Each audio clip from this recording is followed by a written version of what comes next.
오늘 시편 104편은 다윗이 썼다 이렇게 기록되어져 있고요. 창세기 1장을 이렇게 딱 펼쳐놓고 그리고 시편 104편을 읽으면 아주 은혜가 되는 그런 시편입니다. 왜냐하면 창조주 하나님을 찬양하고 하나님은 창조주일 뿐만 아니라 오늘도 이 땅을 보호하시고 돌보시는 주권자요 통치자요 보호자이심을 찬양하고 있습니다. 그래서 1절부터 4절까지 말씀은 하나님의 영광스러운 모습을 표현하고 있는데 시내산에 임재하셨던 하나님, 이스라엘 역사 속에 등장했던 하나님을 생각하면서 1절부터 4절을 읽어보면 됩니다. 그래서 내 영혼아, 내 영혼아, 내 전 존재, 나의 모든 것을 다 해서 하나님을 찬양하라. 왜냐하면 하나님은 위대하고 존귀하고 권위로 옷을 입으셨기 때문이다. 하나님께서 옷을 입었는데 사람이 옷을 입는 것처럼 빛으로 옷을 입으셨고 하늘을 휘장처럼 치셨다. 이 말의 의미는 비가 올 때 우산을 딱 피면 그 안에 안전한 것처럼 하나님께서 하늘의 휘장을 딱 펼쳐주셔서 그 아래 모든 생명들이 살게 하셨다라고 하는 의미입니다. 3절 말씀 보면 물, 구름, 바람 이런 것들을 창조하셨고 또 다스리고 통제하시는 분이시고 4절 말씀 보면 바람을 자기 사신으로 불꽃으로 자기 사역자를 삼았다. 이 바람 그리고 불꽃이라고 하는 것은 번개 혹은 천둥으로 해석이 가능합니다. 그래서 바람도 천둥도 번개도 모두가 하나님의 일을 하는 도구들로 사용이 되어집니다.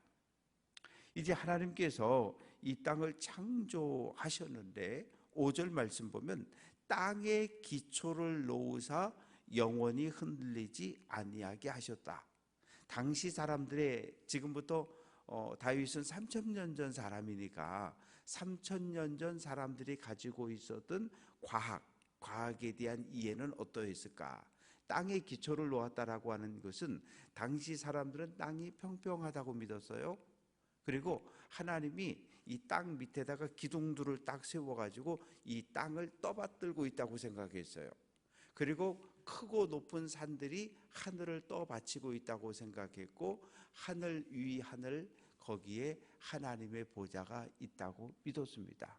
또 이런 생각들도 했어요. 하늘에 아주 굵고 큰 줄이 있어서 지구를 이렇게 대롱대롱 떠 이렇게 우리가 등 달아 놓는 것처럼 이렇게 지구가 달려 있다고 그렇게도 생각을 했던 때가 있습니다. 중요한 건 뭐 땅에다가 말뚝을 세워서 기초를 놓았든 하늘에서 이렇게 줄로다가 땡기고 있든 중요한 건 뭐냐면 지구가 흔들리지 않는다는 거예요.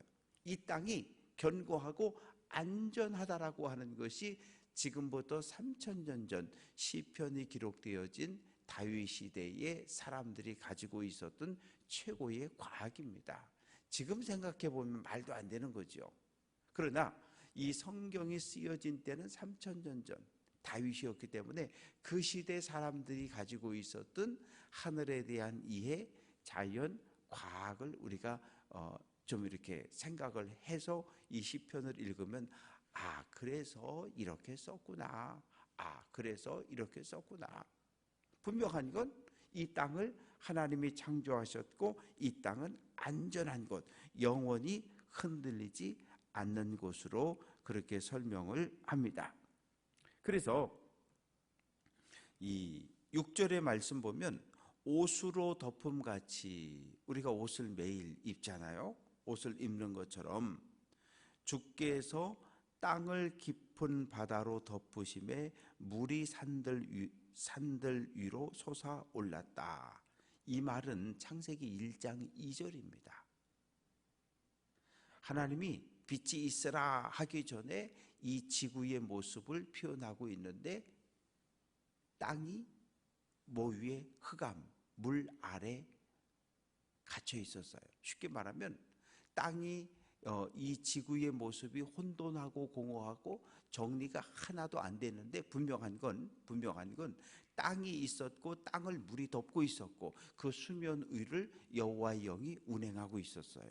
이것이 빛이 있으라 창조 이전의 이 지구의 모습입니다.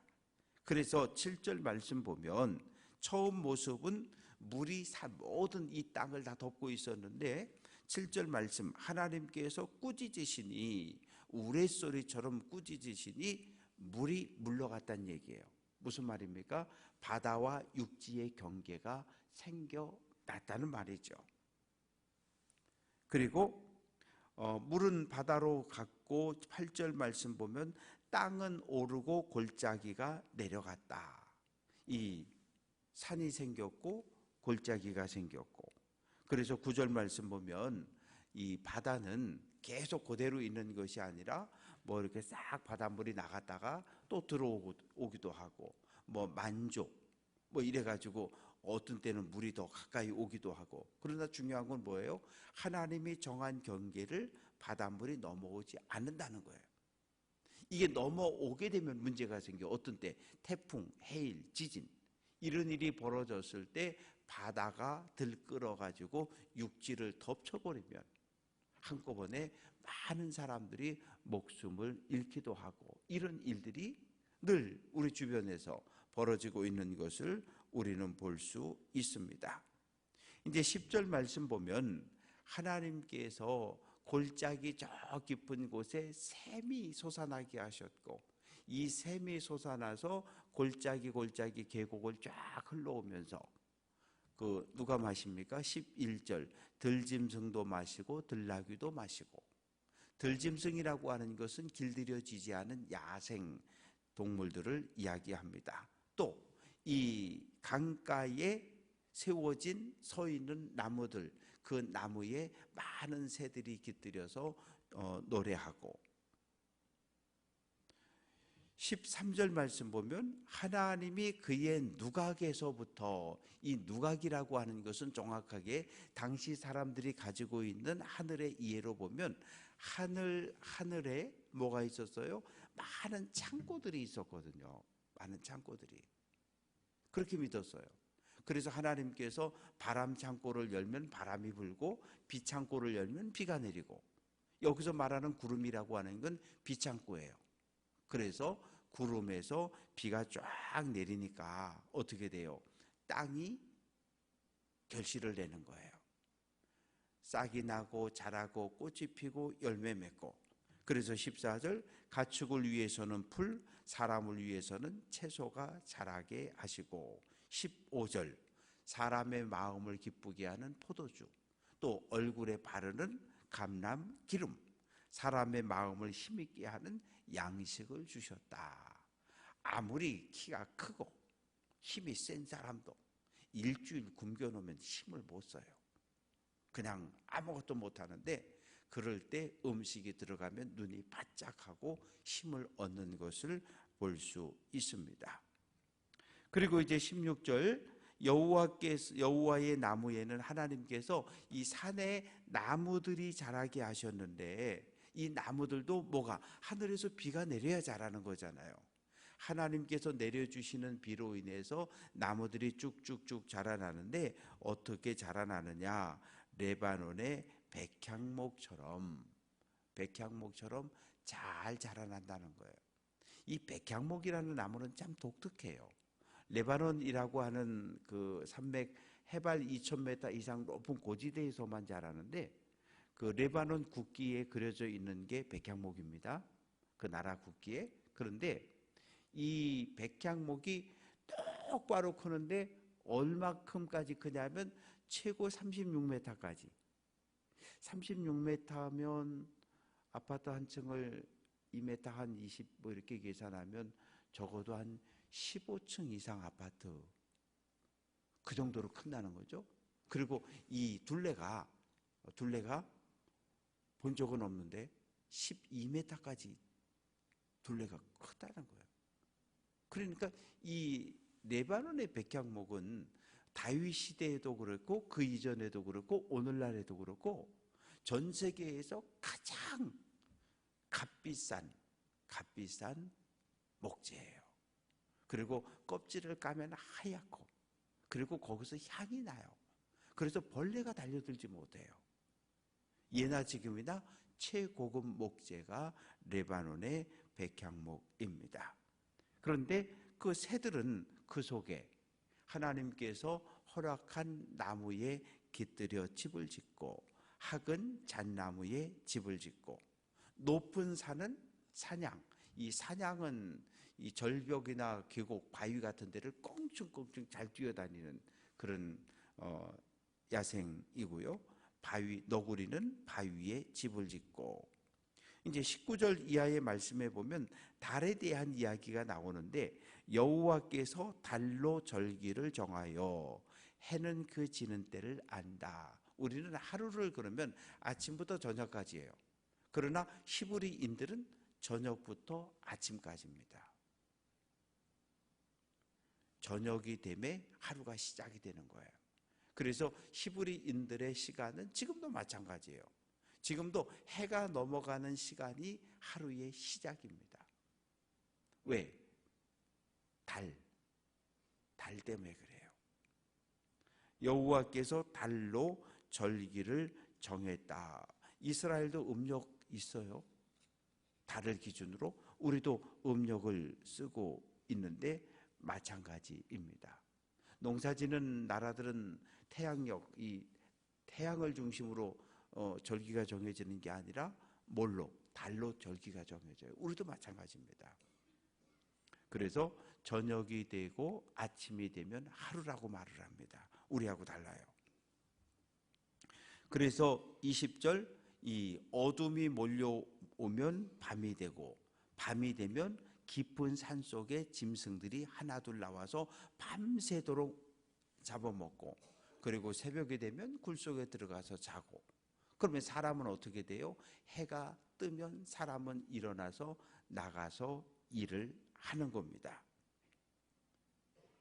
이제 24절 말씀 보면, 여호와여, 하나님께서 하신 일이 어찌 그리 많은지요. 하나님은 창조주일 뿐만 아니라 오늘도 하나님이 창조한 이 피조 세계를 보호하시고 지키시고 다스리는 분이 하나님이신 것을 고백하는데, 25절부터는 바다입니다. 넓은 바다가 있고 배들이 떠다니고, 그리고 그 바닷물 속에 많은 생물들이 살아가고 있고, 26절 이워야단, 악어로 번역을 하면 됩니다. 악어도 있고, 그리고 그 바닷물 속에 있는 모든 생물들, 그리고 땅에 있는 모든 생물들이 다 뭘 기다려요? 하나님께서 일용할 양식 주기를 기다리는 거예요.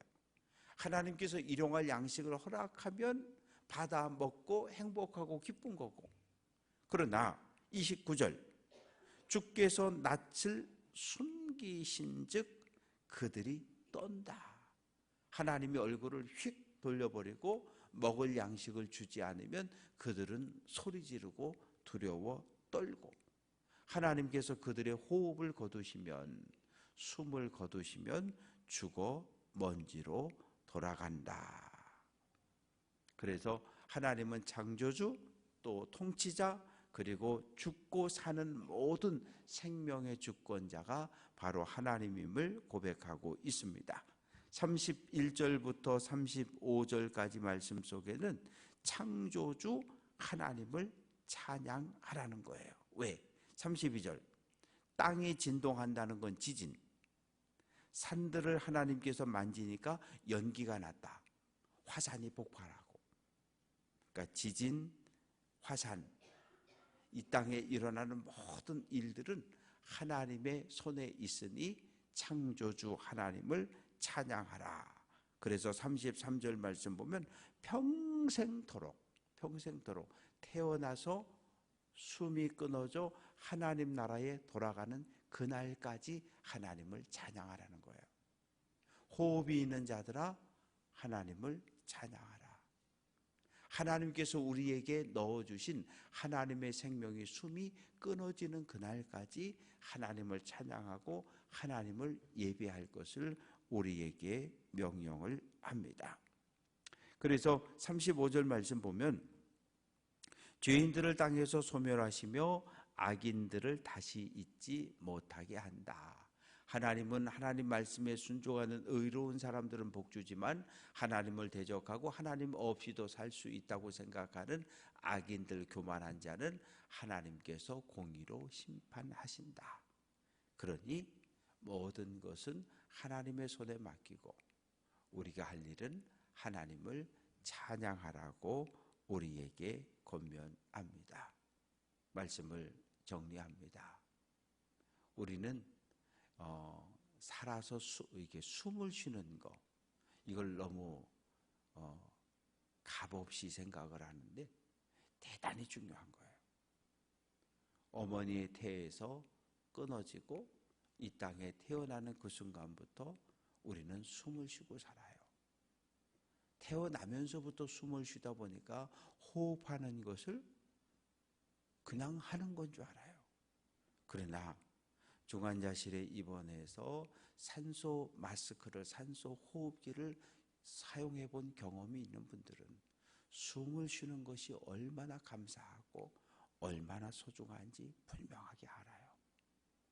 숨을 쉰다고 하는 것, 하나님의 생명이 오늘도 나와 함께 하고 있다는 중요한 증거예요. 그거 하나로 우리는 감사할 수 있어야 돼요. 오늘 한 날 입을 열어 하나님을 찬양하고 하나님의 거룩한 백성으로 살아가는 귀한 성도들 될 수 있기를 주님의 이름으로 축원합니다.